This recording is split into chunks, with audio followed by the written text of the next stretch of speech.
इस्लाम कबूल करने से कई साल पहले हज़रत उमर बिन खत्ताब रज़ियल्लाहु तआला अन्हु एक दफ़ा तिजारती काफ़िले के साथ माल लेकर मक्का से शाम गए। काफ़िले में कुरैश के कई और बड़े सरदार भी शामिल थे। ये काफ़िला शाम के सबसे बड़े शहर दमिश्क गया और वहाँ अपना माल बेचकर मक्का वापस रवाना हुआ। थोड़ा सा फासला तय करने पर हज़रत उमर को याद आया कि उनकी एक रिश्तेदार खातून ने उन्हें कुछ सोना दिया था कि उसे बेचकर उसके लिए कुछ कपड़े वगैरह लेते आए। उन्होंने अपने काफिले के साथियों से कहा कि फला औरत का काम करने वापस दमिश्क जा रहा हूँ, कोशिश करूंगा कि ये काम करके जल्दी वापस आ जाऊं। हज़रत उमर दमिश्क वापस गए तो बाजार बंद हो चुके थे। मजबूरन वो एक मुसाफिर खाने में ठहरे और सो गए। थोड़ी देर के बाद अल्लाह का एक बंदा मुसाफिर खाने में आया। उसने हज़रत उमर को जगाया और अपने साथ अपने घर ले आया। ये बात वाज़ेह नहीं थी कि वो शख्स हज़रत उमर को पहले से जानता था या उनके वालिद खत्ताब से उनकी वाकफियत थी। उन्होंने हज़रत उमर की बड़ी खातिर मदारत की। खाना खाकर तो वो सो गए और उनका मेज़बान रात भर इबादत करता रहा। सुबह को हज़रत उमर बेदार हुए तो उनके मेज़बान ने कहा कि अकेले बाजार मत जाना, बाजार में लुटेरे अक्सर मुसाफिरों को लूटते रहते हैं, मेरे साथ चलना। ये कहकर वो सो गया क्योंकि रात भर जाग रहा था। हज़रत उमर ने उसे जगाना मुनासिब नहीं समझा और अकेले ही बाजार चले गए। अभी बाजार खुला भी नहीं था। वो बाजार खुलने का इंतजार करने लगे। कुछ देर के बाद एक ईसाई पादरी अपने नौकरों के साथ आया और हज़रत उमर की तरफ इशारा करके अपने नौकरों को हुक्म दिया कि इस शख्स को पकड़ लो, ये गिरजे का काम बहुत अच्छी तरह से कर लेगा। उस जमाने में हज़रत उमर बड़े तनोमंद पहलवान थे। पादरी के नौकरों ने उसको पकड़ लिया और एक पुराने गिरजे में ले गए। पादरी ने उसको एक हथौड़ा दिया और उसको गिरजे की एक दीवार तोड़ने पर लगा दिया। ऐसा मालूम होता था कि वो इस जगह पर एक नया गिरजा बनवाना चाहता था। हज़रत उमर दिन भर काम करते रहे। कहीं शाम को जाकर छुट्टी मिली। वो थके हारे वापस मुसाफिर खाने में आकर बैठ गए। पहले ही दिन वाला नेक आदमी फिर आया और उसने पूछा कि आप किधर चले गए थे। हज़रत उमर ने उसे सारा किस्सा बता दिया। वो शख्स आज भी उनको अपने घर ले गया और उनकी बड़ी खातिर मदारत की और उन्हें ताकीद की कि कल बाजार जाते वक्त मुझे साथ ले जाना। उसके बाद वो इबादत में मशगूल हो गया और हज़रत उमर सो गए। दूसरे दिन हज़रत उमर बेदार हुए तो अपने नेक मेज़बान को सोते पाया। उन्होंने अब की बार भी उसको जगाना मुनासिब नहीं समझा और अकेले ही बाजार चले गए। इत्तफाक से फिर वही पादरी अपने नौकरों के साथ आया और हज़रत उमर को पकड़कर साथ ले गया। उनको गुस्सा तो बहुत आया, लेकिन क्या करते, गैर मुल्क में वो अकेले थे और कोई हथियार भी पास नहीं था। दूसरी तरफ पादरी के साथ 7-8 नौकर थे और वो सब हथियारबंद थे। पहले दिन की तरह ही हज़रत उमर हथौड़े के साथ गिरजे की दीवार तोड़ते रहे। जब धूप तेज हुई तो पादरी और उसके नौकर उन्हें काम में मशगूल देखकर चले गए और हज़रत उमर दीवार के साए में दम लेने के लिए बैठ गए। इतने में वो पादरी घोड़े पर सवार चुपके से आया और हज़रत उमर के सर पे ज़रब लगाई और कहा कि हम सब घर गए तो तूने काम ही छोड़ दिया। अब हज़रत उमर को सब्र की ताब ना रही। उन्होंने इधर उधर नजर दौड़ाई, हर तरफ सन्नाटा था। उन्होंने पादरी को घोड़े से खींचकर नीचे कर लिया और उसके सर पर हथौड़े मारना शुरू कर दिए। वो बहुत चीखा चिल्लाया, लेकिन उसकी मदद के लिए कोई नहीं पहुंचा। हज़रत उमर ने टूटी हुई दीवार का एक भारी टुकड़ा उठाकर उसके सर पे दे मारा। वो पहले ही जख्मी था, अब उसने दम दे दिया। उसको मरते देखकर हज़रत उमर तेजी से भाग खड़े हुए और जिस रास्ते से दमिश्क आए थे वो रास्ता छोड़कर एक दूसरे रास्ते पर चल पड़े। शहर से काफी दूर उन्हें एक खच्चर पर सवार रूमी मिला जो रूम से ताल्लुक रखता था। वो उनके साथ चलने लगा। वो कुछ बातें करने लगा, लेकिन ना हज़रत उमर उनकी जबान समझते थे और ना वो इनकी जबान समझता था। उसने यकायक अपनी तलवार पर हाथ डाला। हज़रत उमर समझ गए कि वो उन पर वार करना चाहता है। उन्होंने फौरन ही खच्चर से उसे खींच लिया और उससे तलवार छीनकर एक ही वार में उसका काम तमाम कर दिया। फिर आप खच्चर भी सवार होकर आगे चले।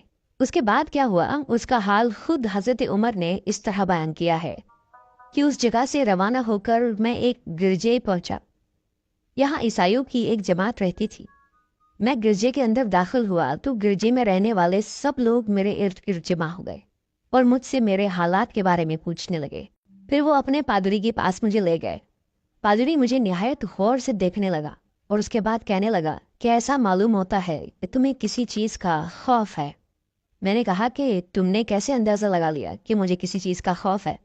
उसने मेरे सवाल को टाल दिया और कहा कि आप जब तक चाहें यहाँ ठहरें, आपको यहाँ किसी किस्म का कोई खतरा नहीं, आप हमारी हिफाजत में हैं। फिर उस पादरी ने मुझे अपने घर में मेहमान की तरह रखा और मेरी निहायत ही खातिर मदारत की और फिर पूछा कि आप कौन हैं। मैंने उसे बताया कि मैं मक्के का रहने वाला हूँ और कबीला कुरैश से ताल्लुक़ रखता हूँ। तिजारती काफिले के साथ शाम आया था। तिजारत का माल बेचने के बाद एक ज़रूरी काम के लिए मुझे अपने काफिले से जुदा होकर वापस दमिश्क जाना पड़ा। अब मैं अपने वतन वापस जा रहा हूँ और रास्ता भटक कर यहाँ आ निकला हूँ। पादरी मुझे गौर से देखता रहा और बार बार तरह तरह के सवाल करता रहा। मैंने उनके यहाँ निहायत ही आराम से रात बसर की। सुबह को आपने पूछा कि आपका इरादा यहाँ ठहरने का है या आगे जाने का। मैंने कहा कि अब मैं आपसे रुखसत होना चाहूँगा। ये सुनकर पादरी ने अपना एक शानदार गधा, जो बड़ा खूबसूरत और निहायत ही तेज रफ्तार था, ले आया। उस गधे की पीठ पर खाने की मज़ेदार चीज़ें और कीमती तोहफे भरे हुए थे और फिर कहने लगा कि आप इस गधे पर सवार हो जाएं और चल पड़ें। रास्ते में आपका गुजर किसी ईसाई के मकान के पास से होगा तो वो आपको इस गधे पर सवार देखकर आपकी बेहद ताज़ीम करेगा और आपकी खातिर मदारत में कोई कसर नहीं छोड़ेगा। ये कहकर पादरी ने मेरा हाथ पकड़ा और तन्हाई में लेकर कहने लगा कि ए उमर, आप पर मेरा हक वाजिब हो गया। मैंने कहा बेशक। उसने कहा आपका ताल्लुक एक मुअज़्ज़िज़ कौम से है, मेरी आपसे एक गरज है। मैंने कहा कि आप बयान कर ले, लेकिन हैरत की बात है कि आप जैसा बड़ा आदमी मुझ जैसे परेशान हाल मुसाफिर से कोई गरज रखता। उसने बड़े यकीन भरे लहजे में कहा कि सुने, मैं एक ऐसा आदमी हूँ जिससे अल्लाह ने आसमानी किताबों का इल्म अता किया है। मैंने आपकी ज़ात में बहुत सी ऐसी निशानियां देखी हैं जो ये जाहिर करती हैं कि जब एक मुकर्ररा मुद्दत पूरी हो जाएगी तो हालात में ज़बरदस्त तब्दीली आएगी। उस वक्त आप हमारे मुल्क के हाकिम बन जाएंगे और यहाँ के सब शहरों में आप ही का हुक्म चलेगा। उसके बाद पादरी ने अपनी जेब से दवात, कलम और कागज़ निकाल कर कहा कि मेरी गरज ये है कि आप इस कागज़ पर लिख दें कि इस गिरजे और इसकी जायदाद पर किसी किस्म का कोई मौसूल लागू नहीं किया जाएगा। मैंने हैरान होकर पादरी से कहा कि आप मुझसे मजाक तो नहीं कर रहे। उसने कहा कि कसम है उस ज़ात की जिसने ईसा अलैहिस्सलाम पर इंजील नाजिल फरमाई, मैं जो कुछ कह रहा हूँ वो बिल्कुल सच है। आप मेहरबानी करें और मेरी दरख्वास्त कबूल फरमाएं। मैंने पादरी की बातों को उसका वहम समझा और जैसे उसने कहा मैंने उसी तरह कागज़ पे उसे लिख कर दे दिया। उसके बाद गधे पर सवार होकर चल पड़ा। रास्ते में मुझे कई जगह पर ईसाइयों की जमातें मिली।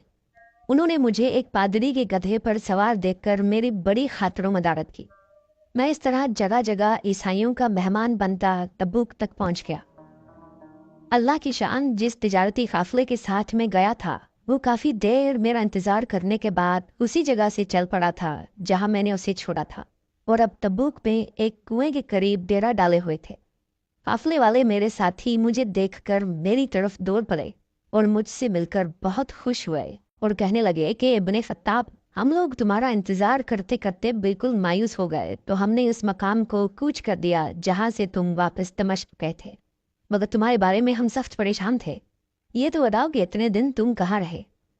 मैंने वो तमाम हालात बयान किए जो मुझे पेश आए, लेकिन पादरी से जो मेरी गुफ्तगू तन्हाई में हुई वो बिल्कुल जाहिर नहीं की, क्योंकि मैं पादरी की इस बातों को उसका वहम समझता था और उसके अकीदे की कमज़ोरी समझता था। कुरैश के एक सरदार अबू सुफिया भी उस काफिले में शामिल थे। उन्होंने मुझे इस शानदार गधे पर सवार देखकर कहा, अरे तुम लोग इस नौजवान की इकबालमंदी तो देखो, इसे किसी ऐसे मैदान में छोड़ दिया जाए जहाँ न पानी हो न सब्जा, फिर भी इसे रिज़्क मिल जाएगा। पादरी ने रुखसत करते वक्त मुझसे कहा था कि जब मैं अपने साथियों के पास पहुंच जाऊं और गधे की ज़रूरत ना रहे तो उसकी रस्सी को मजबूती से बांधकर गधे को उसी जगह पर छोड़ दो। लिहाजा मैंने ऐसा ही किया। ये देखकर अबू सुफियान ने कहा कि अरे तुमने क्या कर दिया, गधे को ऐसी जगह पे छोड़ दिया जहाँ पे चोर उचक्के और दरिंदे अक्सर गुजरते रहते हैं। मैंने कहा इसके मालिक ने मुझे ऐसा ही करने की हिदायत की थी, वो उसकी आदतों से ज़्यादा वाकिफ है। अब वो जगह गधे वाला कुआं के नाम से मशहूर है। वहाँ से रवाना होकर हमारा काफिला मक्का पहुंचा। मेरी और पादरी के दरमियान जो गुफ्तगू हुई थी वो मुझे भुलाए न भूलती थी। पहले तो कई दिन तक मैंने उसे अपने दिल में ही रखा, फिर मुझसे जब्त नहीं हुआ और ये राज मैंने अपने रिश्तेदार खातून के सामने जाहिर किया जिसने मुझे सोना दिया था। वो बड़ी अक्लमंद खातून थी। उसने मुझसे कहा कि ए इब्ने खत्ताब, मैं तुम्हारे बचपन ही से तुम में अच्छी निशानियां देख रही हूँ। जब तुम बहुत छोटे बच्चे थे तो मैंने एक दफ़ा ख्वाब में देखा कि तुम लंबे होते जा रहे हो और तुम्हारा कद इतना लंबा हो गया है कि उसने आसमान को छू लिया है। ये देखकर मैंने ख्वाब में कहा कि अरे, ये मेरे बच्चे की क्या हालत हो गई है। किसी ने कहा कि ये लड़का दुनिया और आखिरत में भलाई पाने वाला बनेगा। जाहिलियत के ज़माने में इस किस्म की बातों का मतलब मेरे समझ में नहीं आता था। मक्का में एक शख्स अहले किताब यानी यहूद और नसारा में से था जो बहुत गुमनाम था। आम लोग तो उससे वाकिफ भी नहीं थे, लेकिन कुरैश के कुछ सरदार उसे पहचानते थे। वो उसकी बहुत इज्जत करते थे। एक दिन दोपहर के वक्त मैं उसके यहाँ गया और उससे जाकर कहा कि मैं आपसे चंद बातें करना चाहता हूँ और चाहता हूँ कि आप उनको अपने दिल में राज बनाकर रखें और किसी के सामने जाहिर ना करें। उसने ऐसा करने का वादा किया तो मैंने अपने सफ़र के तमाम वाक़यात उसके सामने बयान कर दिए और अपने रिश्तेदार खातून के ख्वाब का भी जिक्र किया। जब मैं अपनी गुफ्तगू ख़त्म कर चुका तो उसने कहा कि अपने खिताब, जिसको तुमने मासूल की माफ़ी का वादा लिख कर दिया है वो इस ज़माने में ईसाइयों का सबसे बड़ा आलिम है। जो कुछ उसने कहा वो सब सच है और जल्द ही वो सच तुम्हारे सामने आ जाएगा। जहाँ तक तुम्हारी रिश्तेदार खातून के ख्वाब का ताल्लुक है तो उससे ये जाहिर होता है कि मक्के में एक बहुत बड़ा इनकलाब आएगा। ज़माना एक नई सूरत अख्तियार करेगा और आने वाले ज़माने के आसमान और ज़मीन बदल जाएंगे। मैं वहाँ से घर चला आया और उसकी सारी बातें अपने दिल में लिए रहा। थोड़े ही अरसे के बाद कुरैश की मजलिसों में आप सल्लल्लाहु अलैहि वसल्लम का जिक्र होने लगा। ये लोग इस बात पर चिढ़ते थे कि मोहम्मद सल्लल्लाहु अलैहि वसल्लम अपने आप को अल्लाह का रसूल कहते हैं, लोगों को बुतों की पूजा करने से मना करते हैं और एक अल्लाह को मानने पर जोर देते हैं। जल्दी अल्लाह ताला ने इस्लाम को जाहिर कर दिया और मुझे यकीन हो गया कि हालात वही सूरत अख्तियार कर रहे हैं जिसकी तरफ आसमानी किताबों के आलम शाम के पादरी ने इशारा किया था। नबूवत के छठे साल हज़रत उमर ने इस्लाम कबूल कर लिया और रसूलुल्लाह सल्लल्लाहु अलैहि वसल्लम के जानिसार साथी बन गए। 11 हिजरी में आप सल्लल्लाहु अलैहि वसल्लम ने इस दुनिया से पर्दा फरमाया तो हज़रत अबू बकर मुसलमानों के पहले खलीफा बने। 13 हिजरी में उन्होंने वफात पाई तो हज़रत उमर खलीफा बने। उनके सफ़रनामे की रिवायत करने वाले रावी का बयान है कि हज़रत उमर फ़ारूक अपनी खिलाफत के ज़माने में शाम तशरीफ़ ले गए थे तो एक बहुत बूढ़ा आदमी जिसके बाल बर्फ की तरह सफ़ेद हो चुके थे ईसाइयों की एक जमात के साथ उनकी खिदमत में हाजिर हुआ और अर्ज़ किया कि अमीरुल मोमिनीन, क्या आप मुझे जानते हैं? हज़रत उमर ने फरमाया कि अगर आप शाम के फला नगर के पादरी हैं तो मैं आपको पहचानता हूँ। उसने कहा कि जी हाँ, मैं वही पादरी हूँ। हज़रत उमर फ़ारूक रज़ियल्लाहु ताला अन्हु ने फरमाया कि मैंने आपसे लिखकर जो अहद किया था वो आज भी कायम है। अल्लाह ताला ने अपने रसूल सल्लल्लाहु अलैहि वसल्लम के ज़रिए हमें इज़्ज़त बख्शी। उन्होंने हमें अल्लाह ताला की पसंदीदा दीन इस्लाम की तरफ दावत दी और हमने ये कबूल की। आप ही ने मुझे इन बातों से आगाह किया था। अब आपको कौन सी चीज़ इस्लाम से कबूल करने से रोकती है? बूढ़े पादरी ने हज़रत उमर की बातें सुनकर उसी वक्त अपने साथियों समेत कलमा पढ़कर इस्लाम की दौलत हासिल कर ली।